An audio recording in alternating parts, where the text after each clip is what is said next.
Hello guys, welcome to my YouTube channel. आज मैं एक और स्टोरी को ट्रांसलेट करने जा रहा हूं और hello guys, welcome to my YouTube channel. आज मैं एक और स्टोरी को ट्रांसलेट करने जा रहा हूं और हमेशा की तरह मैं इसे हिंदी में ट्रांसलेट करूंगा।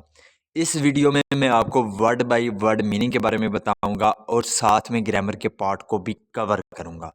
तो आपसे गुजारिश है कि इस वीडियो को लास्ट तक ज़रूर देखिएगा ताकि आप इसको अच्छे तरीके से समझ सकें। तो वीडियो शुरू करते हैं। वीडियो का जो टाइटल है वो है Nattu and his fate. Fate कहते हैं भाग्य को, किस्मत को। तो इसका क्या मतलब हुआ? Nattu and his fate, Nattu और उसका भाग्य। तो ये था हमारा टाइटल। इसको मज़ीद पढ़ते हैं। वंस अपॉन अ टाइम, एक समय की बात है। A washerman called Mukund lived in the village of Bandhavgarh. A washerman, एक धोबी। वॉशरमैन कहते हैं धोबी को। तो एक धोबी कॉल्ड मुकुंद, यानी कि कॉल्ड का मतलब होता है नामक का। तो एक धोबी किसके नामक का? मुकुंद नाम का एक धोबी लिव्ड, रहता था, इन द विलेज, गांव में। किसके? ऑफ बंधवगढ़, यानी कि बंधवगढ़ के एक गांव में मुकुंद नाम का एक धोबी रहता था। यहाँ पे लिव की सेकंड फॉर्म है लिव्ड। ये हमारा पास्ट इंडेफिनेट का अफर्मेटिव वाक्य है। एवरी मॉर्निंग, हर सुबह, ही collected clothes from the people in the village. He collected, collect का मतलब होता है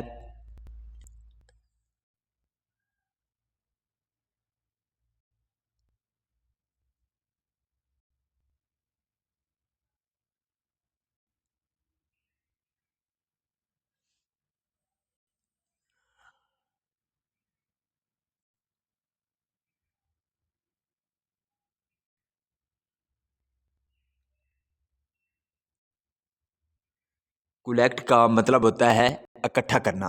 तो सेकंड फॉर्म में यहाँ पे ये भी हमारा पास्ट इंडेफिनेट का अफर्मेटिव वाक्य है। तो हर सुबह ही कलेक्टेड, वो इकट्ठा करता था, क्लॉथ, कपड़ों को, फ्रॉम द पीपल, लोगों से, इन द विलेज, गांव में। तो गांव में वो लोगों से जो है कपड़े इकट्ठे करता था हर सुबह।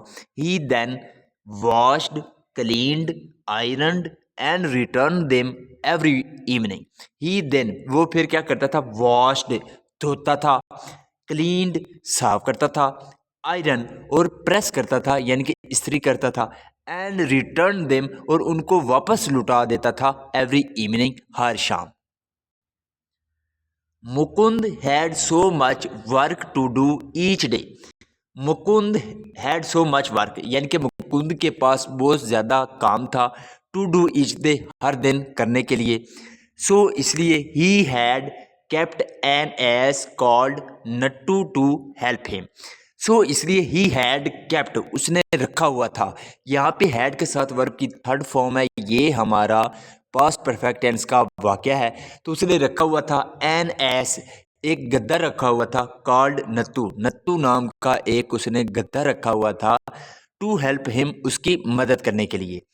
The dirty clothes that Mukund collected from the people and the clean clothes that he had to return, Mukund loaded all those heavy bundles of clothes over Nattu। यहाँ तक देखते हैं। द डर्टी क्लोथ, यानी कि जो गंदे कपड़े, दैट मुकुंद कलेक्टेड, जो मुकुंद इकट्ठे करता था, फ्रॉम द पीपल, लोगों से, एंड द क्लीन क्लॉथ, और जो साफ कपड़े होते थे, that he had to return, जो उसको वापस करने होते थे। मुकुंद लोडेड, लोड का मतलब होता है लादना। तो यहाँ पे सेकंड फॉर्म है। ये भी हमारा पास्ट इंडेफिनिट का अफर्मेटिव वाक्य है। तो जो मुकुंद लोडेड, वो ला देता था, ऑल दोज हैवी बंडल, वो जो भारी बंडल थे वो ला देता था, किसके? ऑफ क्लोथ, कपड़ों के, ओवर नट्टू, नट्टू पर। तो इसका क्या मतलब हुआ कि जो गंदे कपड़े होते थे जो मुकुंद लोगों से इकट्ठे करता था, और जो साफ कपड़े होते थे जो उसको वापस करने होते थे, मुकुंद जो था वो सारा जो बंडल थे, हैवी भारी बंडल थे कपड़ों के, वो नट्टू के ऊपर क्या करता था? लाद देता था। Mukund even sat on Nattu to travel long distances across the village whenever he felt very tired. Mukund even sat on, जो मुकुंद था वो हत्ता के बैठ जाता था ऑन नट्टू नट्टू पर टू ट्रेवल लॉन्ग डिस्टेंस, यानी कि जो जब उसको लंबा सफ़र करना होता था तो वो नट्टू के ऊपर बैठ जाता था अक्रॉस द विलेज, यानी कि जब उसे गांव से बाहर जाना होता था तो वो नट्टू के ऊपर बैठ जाता था। Win ever he felt very tight, जब वो बहुत ज़्यादा थकान महसूस करता था। सिंस, चूँकि many years Nattu had become his right hand, तो चूँकि जो कई सालों से जो नट्टू था हैड बिकम वो बन चुका था हिज राइट हैंड, उसका दायां हाथ बन चुका था। एंड अ बिग सपोर्ट, और एक बड़ा सहारा बन चुका था। सपोर्ट का मतलब होता है सहारा, और बड़ा सहारा बन चुका था for all his daily works, उसके जो डेली वर्क होते थे यानी कि रोज़मर्रा के जो काम होते थे उनमें जो नट्टू था वो मुकुंद का राइट हैंड बन चुका था और उसका सहारा बन चुका था।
खैर कहंदा खुद तो तेरा ऐलान करे सी ले खुद चलो यार ना कर ना कर ਇੱਥੇ ਦੁਕਾਨਾਂ ਵਾਲਿਆਂ ਨੂੰ ਕਿਸੇ ਨੂੰ ਆਜਾ ਬਈ ਯਾਰ ਖੋਤਾ ਛੁੱਟਾ ਤੇ ਵੈਸੇ ਕਿਸੇ ਵੀ ਉਹਨੇ ਦਾ ਖੋਤੇ ਦਾ ਇਦਾਂ ਤਾਂ ਕਦੀ ਨਾਮ ਸੁਣਿਆ ਬਈ ਖੋਤਾ ਛੁੱਟ ਗਿਆ ਜਾਂ ਉਹਨਾਂ ਨਾ ਢੋਰ ਸ਼ੋਰ ਮੋੜ ਹੋ ਜਾਂਦਾ।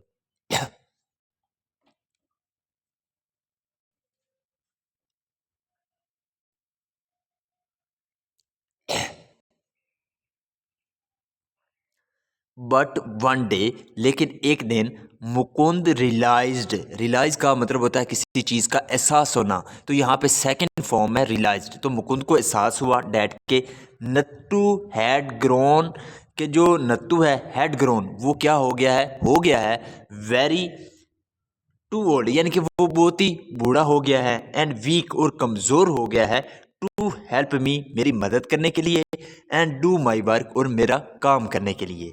His speed has also slowed down, उसकी जो स्पीड है यानी कि रफ्तार है हैज़ ऑल्सो स्लो डाउन, वो भी धीमी हो गई है। स्लो डाउन का मतलब होता है धीमा हो जाना, तो वो भी धीमी हो गई है। यहाँ पे हैज़ के साथ वर्ब की थर्ड फॉर्म है स्लो डाउन, तो ये हमारा प्रेजेंट परफेक्ट टेंस का वाक्य है।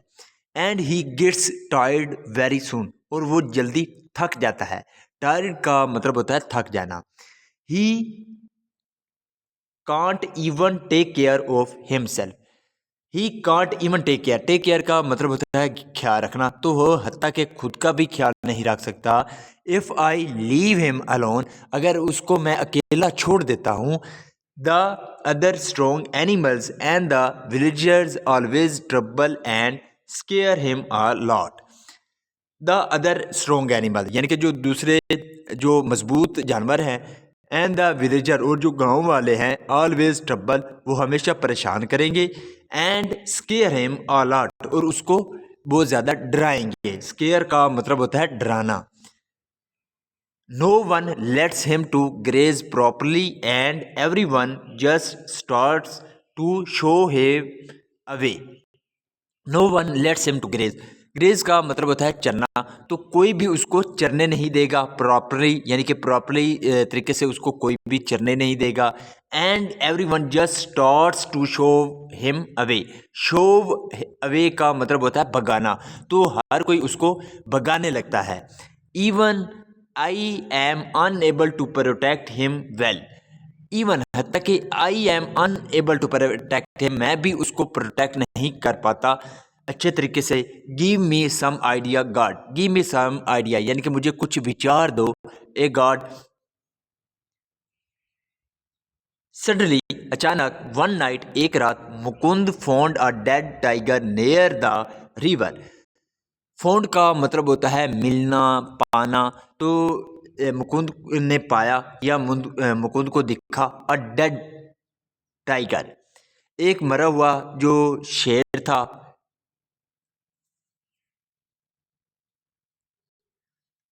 Mukund found a dead tiger near the river. Mukund found, found का मतलब होता है पाना मिलना, तो मुकुंद को मिला या मुकुंद ने देखा अ डेड टाइगर, एक मरा हुआ बाघ देखा नियर द रिवर, रिवर के किनारे। मुकुंद थॉट, मुकुंद ने सोचा if Nattu wears this dead tiger skin he can stay safe. If Nattu wears, wear का मतलब होता है पहनना, अगर नट्टू पहनता है दिस डेड टाइगर स्किन, यानी कि ये जो मरा हुआ जो बाघ है इसकी जो स्किन है खाल है वो पहनता है, ही कैन स्टे सेफ, वो महफूज रह सकता है। माई नट्टू वेल स्केयर एवरीवन, मेरा जो नट्टू है वेल स्केयर वो डराएगा एवरीवन हर किसी को। एंड रूल ऑल, राज करेगा दिस विलेज, इस गांव पर। एंड ऑल द एनिमल्स, और सभी जानवरों पर। इन द जंगल, जंगल में। No one will be able to harm my Nattu then. No one will be able to harm, harm का मतलब होता है हानि पहुँचाना, तो कोई भी हानि नहीं पहुँचा पाएगा माई नट्टू, मेरे नट्टू को। Mukund was very delighted with this idea and soon he made a dress of tiger's skin for Nattu. Mukund was very delighted, delight का मतलब होता है बहुत ज़्यादा खुश हो जाना, तो जो मुकुंद था वो बहुत ज़्यादा खुश था विद दिस आइडिया, इस विचार से। एंड सून, और जल्द ही मेड अ ड्रेस, उसने एक ड्रेस बनाया ऑफ टाइगर स्किन, यानी कि जो बाघ था उसकी जो खाल थी उससे उसने क्या किया, एक ड्रेस बनाया फॉर नत्तू, नत्तू के लिए। He set Nattu free to roam and graze alone in the crop fields and jungles. He set Nattu free, उसने नट्टू को आज़ाद कर दिया। सेट फ्री का मतलब होता है आज़ाद करना, तो उसने नट्टू को आज़ाद कर दिया। टू रोम, इधर उधर फिरने के लिए। एंड ग्रेज, और चरने के लिए। अलोन, अकेले। इन द क्रॉप फील्ड, जो फसलों के खेत हैं उसमें। एंड जंगल्स, और जंगलों में। एवरीवन, हर कोई। हु सा नट्टू, जो नट्टू को देखेगा या जिसने नट्टू को देखा। थॉट हिम, तो उसने क्या किया, खुद से सोचा। टू बी अ बिग, यानी कि उसको उसने बड़ा सोचा। स्ट्रॉन्ग, मजबूत। टाइगर, यानी कि उसको बड़ा मजबूत बाघ समझा। And run away in fair, और वो भाग गए। रन अवे का मतलब होता है भाग जाना, तो यहाँ पे सेकंड फॉर्म है रन अवे, और भाग गए इन फेयर, डर में।